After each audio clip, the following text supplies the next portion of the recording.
Good afternoon, you handsome lot, and today in the workshop we have got a 2017 Ford Focus 1 litre EcoBoost which has covered 77,000 miles. And if you haven't guessed already, we're going to be changing the wet belt on it. Now this car, the customer has complained that the oil light is staying on for a little bit longer than expected, and it has got a little bit of a whine from the engine when it's ticking over. First things first, we're going to get the vehicle up in the air and we're going to get our lovely little receptacle now, and we're going to get that oil drained out of it. Right, now with that oil drained out of the engine, we're going to go ahead and remove the catalytic converter downpipe, because in my opinion this is the longest part of the job. And how I like to do it, the two bolts going through the intermediate pipe, they come round. What I like to do, my preferred method, is just drill them out and then they snap, and then we can hammer the studs that have been drilled out and put some fresh nuts and bolts in. Now with them two bolts drilled out, that flange is now separated. Now you don't have to drill it all, just the centre of it. Where have they gone? Where have they gone? Where have they gone? Just a little bit like that. So it makes them a little bit thinner so you can snap them out. Before we drop that vehicle down, what we're going to do, because I've done so many of these, I'm trying to find out the perfect sequence of taking everything off. So even though the videos are similar, they're all different in ways. Now because we need to take this cat off, it is easier to remove the air conditioning pump and the alternator. You don't have to, but it is a lot easier. And we're going to do as much work as we can underneath the vehicle. Alternator belt off, tensioner, guide, like I said, aircon pump, alternator, before we drop the vehicle down. Just trying to make it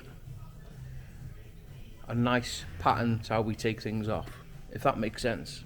I've gone ahead now and I've made quite a little bit of room there. The air conditioning pump is out of the way. We're going to just tie it up here by the washer pump in a second. Now the alternator and the tensioners are off there. Now we're going to drop the vehicle down and get that catalytic converter off. Right, well as you can see, I've got the vehicle back down to working height. Now we have removed the heat shield, which is all down here, and I put all the little nuts and bolts all in one pile, nice and neat. Now I don't know whether you've noticed, but I have changed the colour of my underbonnet light. It was blue, but it's now gone back to more like a daylight, more natural colour. I think it looks better. You're going to have to let me know on that. Right, let's get round to the bolts that go from the manifold, well, from the turbo to the downpipe. Now these bolts, they can pull the threads and they can snap. What we like to do is give them a little bit of a chance and just give them a squirt with some Launch Power Lube Plus. Leave it soak for a couple of minutes, and then we can get a 13mm and try and back them out. Right, well unfortunately we've got 3 out, and well, we've got all of them out apart from that one there where it has just pulled the threads, but I'm sure we can dress that up at a later date. With a little bit of magic now, that catalytic converter is out of the way and we've got lots of room, but there's something, I can feel it in my water. There's something's happened to this car before and I don't know what it is, because there's lots of cable ties and little bits loose and stuff, and we have got quite a bad oil leak on it. I'm going to find out what's been done to it, but we can go ahead now and get this sump off, and I'm going to chuck it into a time lapse.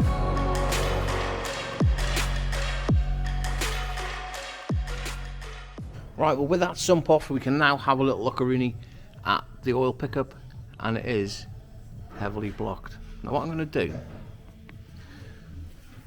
going to have to flip this camera around, get a little pry bar, and take the cap out and just see how blocked it is. If I can pick it up any better for you. Look at that. Blocked solid. No wonder it was whining on first startup. Now what I've gone ahead and done is remove the actual filter out of the pump itself.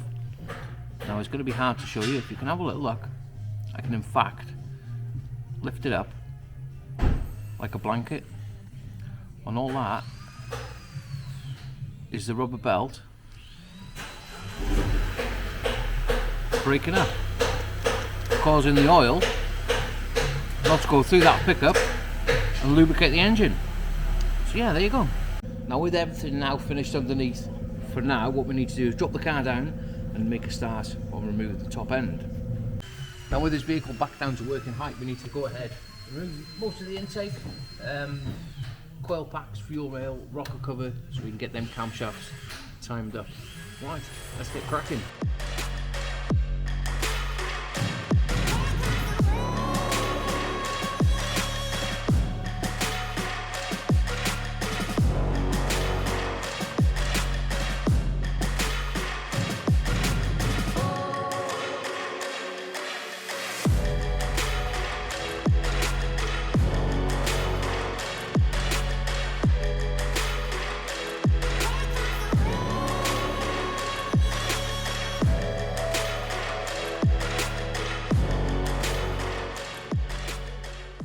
And just like that, that rocker cover is now off. Now, that engine in there, it looks relatively clean. Now, I think that the oil leak has been coming from the rocker cover, from around by here. Because it's all wet, now oil doesn't go up, does it? So it's got to come down. That's what I'm saying. Has it had a rocker cover? Has it had a belt done before? Has it had the head gasket done on it? I don't know. They don't normally leak unless they've been disturbed. Anyway, let's get this engine timed up. Right, let's move round now to the hardest part of getting this engine timed up. Now, you do need the torque multiplier. A lot of people say, oh, you can do it with a bar. If you're going to do a job, do it properly. Now, these are quite expensive, but however, I've worked with a company to be able to give you a little bit of discount on these torque multipliers. It is all in my link tree in my bio if you want to go ahead and have a little look. And there is a discount code of BAZ10, which is going to get you 10% off this torque multiplier. And also, to time the engine up itself, we're going to be using the laser tool 6952. Let's get involved. Now, to align these camshafts, there is a special tool that goes over the camshaft and bolts to the cylinder head. What we've done, jumped on our 21 on the crankshaft pulley. And we need to get them camshaft lobes probably about 2 o'clock. Let's see if I can do it. If we can get it lined up, we can feel for it. I don't think we're going to be far off there. I'll grab the tool now. Look at that. You can tell I've done a few of these, can't you? Straight on. Right, well, let's go ahead now and get this famous crank bolt undone. What you do, there is a bolt, well, a timing tool that goes through the block and it lines up with a crankshaft, and then we put a tool in the back there, it locks up against the flywheel. And what I like to do is put some reference marks on the flywheel and the bell housing itself, so when we know, when we put it all back together, that is all going to be lining up. Now, where's my little pen? Where's my little marker pen? And also, what I like to do is on the crankshaft pulley itself, mark it by there, and mark it by there on the block. Then we can go ahead. Now we've got this torque multiplier bolted up. Now, it does go to the back of the block. You do have to remove the dry shaft mount. But once we crack this bolt up, we have to put that back on so we can support the engine when we drop it down with a jack, if that makes sense. I'm going to go ahead now and get this bolt cracked off. Right, well, there we go. That is that crank pulley off. Now, I tell no end of people, please be careful. Behind there is a crankshaft pickup ring. And if you damage that, this vehicle is not going to start. So please, please, please, keep it safe. And when you put it down, face it that way, so you're not getting damaged. Now I've removed the torque multiplier, we've put the dry shaft mount back on. We can make a start now on removing this timing cover. When you're removing this timing cover, when you take the bolts out, what I like to do, because we like a little bit of organisation, is get yourself a cardboard. Now this one is my best friend. When we take bolts out, we put them in there and work our way around.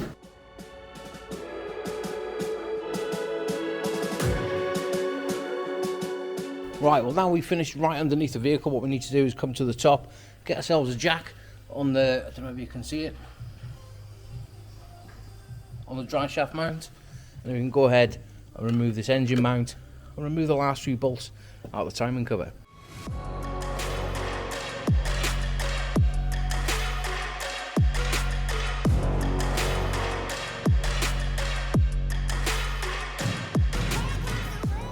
With all that now out of the way, I've gone ahead now and removed the belt. If we have a little look, that belt, I would say that them teeth are not far off snapping off. We've got a very, very, very lucky customer with this vehicle. Right, now the most, you know what, gets me every time, like, it takes you hours to get to at that point, but to change a belt, it takes about 10 minutes. It generally does. What we're going to do now is go ahead and give that engine a little bit of a cleaner-oonie and make it look brand new and get all that sealant, old sealant off. Now I'm halfway through cleaning the block, and what I've done, there is a little filter which is located just behind the timing cover right by there. A lot of you already know if you followed me before, but if you're new to the channel, that filter there needs to be removed with a 6mm bung and made sure it's looking like brand new. I feel like I'm stuck on repeat on these cars. Yeah, we've cleaned it all down now and it is looking absolutely brand new, absolutely spotless. And I've also gone ahead and cleaned the timing cover as well, which we have got a brand new water jacket seal, which goes on there, or the other way around, but I'll show you that in a second. But we're going to go ahead now, put this belt on. If I can hold my camera there. Now I have already put the oil pump belt on. Now there is a choice of belts on these, whether it be 60mm or 80mm. Please be careful if you're choosing the right one. You need to make sure you're getting the right one. Make sure that the belt's nice and taut between the two pulleys. We're going to put it around the crankshaft pulley and then around the tensioner and pull a pin, and there you have it. That timing belt is now replaced. Let's move on now to this timing cover. Now I have put the rubber seal in there. Now what I like to do is massage some red rubber grease into it. Now we're going to use some BG silicone sealant. Now this stuff is absolutely insane, if not better than the original stuff. If we have a little look at the tip, what I like to do is put a V in it. That's better. Put a V in it so you get a nice even application of it. Now after you've applied that sealant, what you must do is leave it for 2 to 3 minutes and let it get a little bit of a skin on it. And as you can see, we've now got a nice beading of it all the way around that timing cover. So we're going to leave it now for 2 to 3 minutes and then we'll get it chucked back on and torqued up to spec.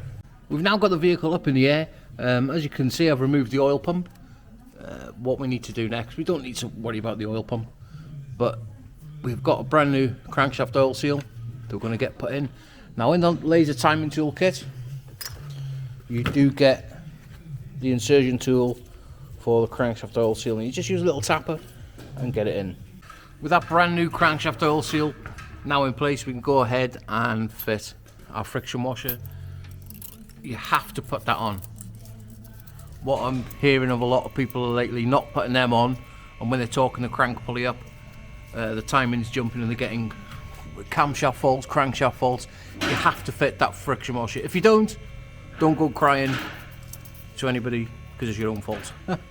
Right, let's get this crankshaft pulley on and a brand new bolt. Right, now the most important part of doing this job is torquing the crankshaft pulley bolt up. Now there's 2 stages to start with before you fit the tool, which is 25 Newton meters and then 70 Newton meters. Now once you've done them 2 stages, if that pin doesn't slide in and out nice and freely, it's never going to start. That has to slide in and out perfect. At this stage now, you're meant to remove it and then, but no, what I like to do is leave that in and then attach the torque multiplier and do the 5 stages of 60 Newton meters and then 5 stages of 90 degrees actually on the torque multiplier. After you've finished all your torque sequences, make sure that all your reference marks that you put on originally are still aligned all up, and they are absolutely perfect. Check that pin, and that comes in and out absolutely perfect. Now we can get all this torque multiplier off out of the way. With all that put back together now, dry shaft mount back on, the brand new oil pump has turned up, which is here. But while I was waiting for it to turn up, what I've gone ahead and done taking the baffle plate off the bottom of the engine there and giving everything a little bit of a clean around here. Make sure it's looks like brand new. If it's not like brand new, it's going to leak. Right, let's go ahead now. I've got to just clean the sump down and put the oil pump on. Right, we have now motored the head. Got the brand new oil pump on. Everything now is back together. Now put some sealant by there on the rear main, and there, and on the front timing cover by there at the back. And this Sumperoonie is pretty much spotless. And we've also gone ahead and put some sealant all the way around. I'm going to give that a couple of minutes now, and obviously get it chucked back on. And there we go, that Sumperoonie is now back on. Now we are pushing on for time, it is 20 to 5 now. I'm not going to carry on doing anything else tonight. I'm going to let all that sealant go off overnight, and I can come in the morning and finish it off. But I'm just going to go ahead now and put all my tools away. Now a lot of people are going to say, oh, why don't you leave your tools out? I don't leave my tools out because I'll know if there's anything missing. Doesn't matter, after my job, as soon as I've done it, even if I'm doing the same job straight after it, them tools get put away after each job. So yeah, we will see you in the morning. Good morning, people. We are back at this little Focus now, and we're all raring to go. We're going to address some of the problems that I run into yesterday, like the manifold stud, which I'm going to show you now. Now I've had a little bit of heat on it, and that stud is going to snap. So what I've done, I've run a dye down it and cleaned the thread up as best as I can. Now it's not going to, I've got the stud out majority of the way, but it's going to snap. And if it snaps, we're going to run into hours and hours of drilling and faffing about. But I've cleaned that thread up as best as I can, and I know that I'm going to be able to secure that manifold to that turbo like that. Right, should we go ahead and, let's get this cap back on, I think. Right, well, I've gone ahead now. I'll put that catalytic converter back on. Before we get too involved, I'm just going to take the vacuum pump off the end of the camshaft there and make sure it is nice and clean, because there is a little filter in the bottom there. Just get yourself a little bit of an airline and blow it out. Right, I'm not going to bore you. This car is having a new rocker cover gasket, and we're going to go ahead and I'm going to get it all built up. I've put pretty much now everything back together, but before I put the rocker cover on, what we're going to be doing, putting a little bit of sealant between the timing cover and the engine, and also on the end of the camshaft carrier caps here in the corners.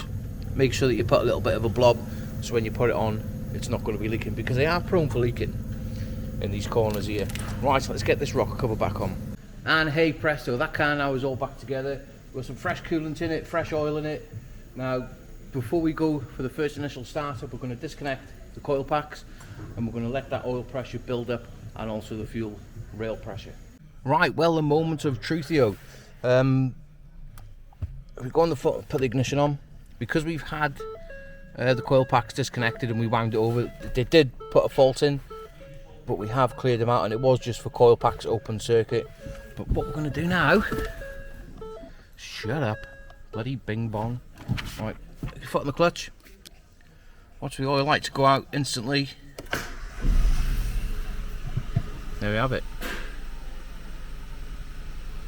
No warning lights, absolutely perfect. Oh, other than that tyre pressure, but we can sort that. That car now is ticking over like a little Singer sewing machine. Now it is getting up to temperature perfectly. If we have a little look, we've got temperature degrees, 77, engine RPM, the long-term, short-term fuel trim are absolutely perfect. Now, I'm not going to bore you any longer because I've completed the job, but I have got an inner wheel arch to go on. I'm going to take the vehicle for a little bit of a test drive. Now, over the next couple of days, when you have any jobs done involves coolant, it may go down, and it just needs to top up with normal tap water. But yeah, I hope you've enjoyed the video, and I don't want to be boring with them, but I also like to show different mileages, different ages, and the problems that you're going to come into, and how I personally overcome them. So yeah, hope you've enjoyed the video, and we'll get it sent.